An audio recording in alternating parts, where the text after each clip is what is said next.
Hello and welcome back to the Brick Bulbasaur. Today is Halloween when I'm recording this, so I got a Halloween setup going on. But if you came here, it's probably to see my tie silencer mock.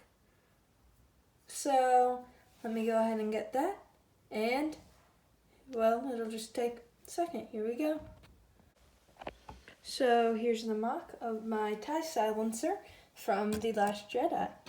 I am really proud of this, and I was hoping to make it in a similar scale to this guy right here, the Darth Vader's TIE Fighter from Vader's Castle and the Death Star. They're very similar designs.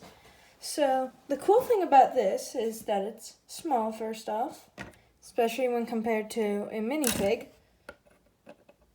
You can definitely see. But if we open it up, Vader fits in there. And there's also some stud shooters for extra imaginative play. So let me go ahead and put me back there. If we get the tie silencer in here, you can see that they're similar scale to each other. Hold on, let me stand them up back here. Ooh, the tie silencer, since it's supposed to be longer, kind of gives me some ideas for making a vulture droid. We'll see. So, another thing about Vader's is that it can hold the lightsaber on the back, and it should normally have the blade in, but right now it doesn't. So, I'll get to those features on this one. So the wings, I made sure that they extend out back here, and I was inspired by this piece to do this.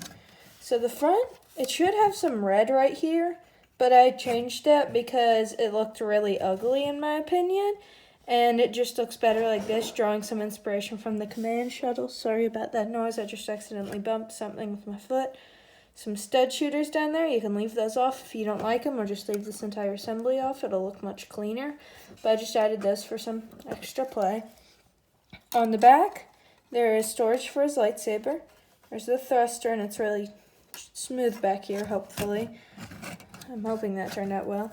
And then, if we remove this back part of the top, Kylo fits in there just fine. He has a printed console up in the front. You can see there. Then he has 2 control levers, which I think is cool because the real version of this actually only has 0 controls. So 3 isn't bad. But this is my Force Awakens Kylo Ren, as I do not have the Last Jedi one with the scar, or the Rise of Skywalker one. Hopefully I will have it soon. But we can remove him. So he's a bit of a struggle to get out, but that's what the inside looks like. Yeah, these are a bit fragile. I'll get to that in a minute, though. Hold on. It's kind of hard to get it back on sometimes, but there's the interior. You just have his feet go up against that gray part right there. So all the way in, then he just leans back, as opposed to Vader just sitting up, but it's not as cramped in there as in Vader's. So I had these extended out because originally they weren't extended out and it looked really bad compared to the source material. Putting the top back on. You can see that there's a hatch there. And yeah, now time to talk about some of the more complex parts. So if you have this thing, it's not really going to break on you if you were to build this. But like the parts that break the most are these.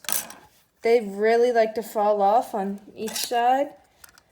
It can be annoying to get these angled properly since they're on just plain old hinges. But once you do, it's cool. And you don't have to have them angled perfectly. So, yeah, it just kind of sits like that. Stud shooters, you can fire off. They work like stud shooters do. And they get lost everywhere. Actually, those 2 probably didn't get lost. Hold on. Let me see if I can find the other one. Give you some time to admire the mock a bit.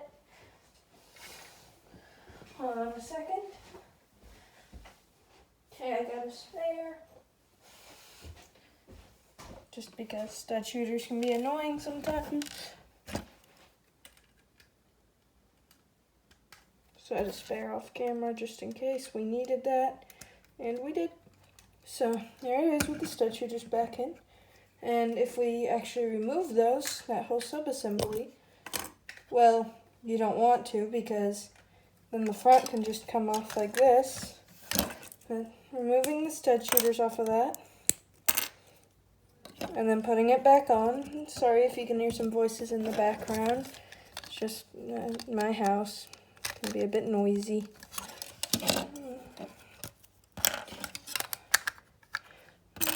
So, putting this back on, because the whole thing isn't really intended to come off. I accidentally pulled it all off. You can see that it looks pretty good. I would just recommend replacing it with a plate, though, so that it looks smoother, cleaner, or maybe some inverted tiles if you're really feeling like it. So, let's just go back in. And, yeah, that's really it for that. I plan to have instructions available soon, but there's a little twist to it. This is my first actual, MOC that I've worked really hard on. Looking at the source material and stuff. My other ones have been, colorful, and I've made the sides symmetrical in colors, but it's, all colorful, tan, trans blue, red. This one, I was actually looking at source material, unlike the MOC that I did for Clone Place's MOC contest, because I kind of just threw that one together. Didn't have a YouTube channel at the time of making it at first. So, I will be selling the instructions for this, because I do not make any profit from YouTube yet. I'm going to try to sell the instructions for this for $1, so it's not going to be a lot, especially when you compare it to, Brick Vault stuff. That's about this size, and I would definitely recommend doing this because you can get the parts off of Bricklink. It'll only be $1 to get the instructions from me, and it's better than the full-sized one, because the full-sized one is so big, and if you wanted to put it into a playset or something, or a MOC, it's not going to really fit in. And also, it's really expensive on the secondhand market. Not super expensive, but more expensive than it would cost to make this. So it can also fit. It probably fits in the thing for the Death Star, a little hook for Vader's tie. But I do not have the Death Star. This is from his castle.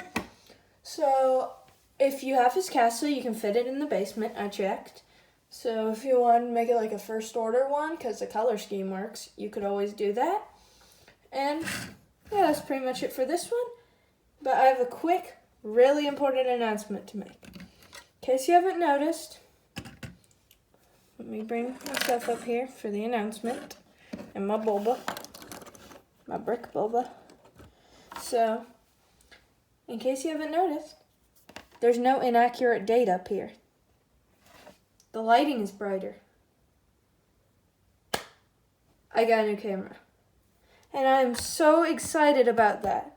It makes me so happy to finally have a new one, so that I can record better videos for you guys.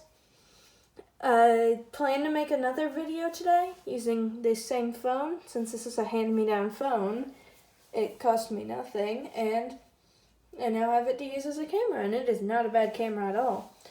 So expect most of my YouTube videos to be done using this from now on, unless it's something that involves being underwater, but can't see that happening because that's what my other camera's for. I can't really see anything like that happening. So, yeah, that's about it for this video. I feel like there was one more thing I was going to mention. I do plan on sending the instructions for my tie silencer. If anyone would be willing to review it, I plan on sending the instructions out to On the Brick for him to review. I will not make him have to pay the $1, but that's just because, it's advertising, basically. So I will be sending it out to him, and if there's anyone who would like this, sorry, but you're probably going to have to, pay for the instructions, but again, it's only $1. And a quick little thing I want to mention, these pieces right here, they're tan, if you can find them in gray, go for it, because I only have them in tan as far as I know, and it was just inevitable having them there, so. Yeah, that's really it for this video, but that's my tie silencer mock. And it's really swooshable too, because you can just like grab it like this. I'm really proud of it. I'm happy with how it came out. I hope you guys enjoyed this video, and talk to you again soon. Happy Halloween, and bye!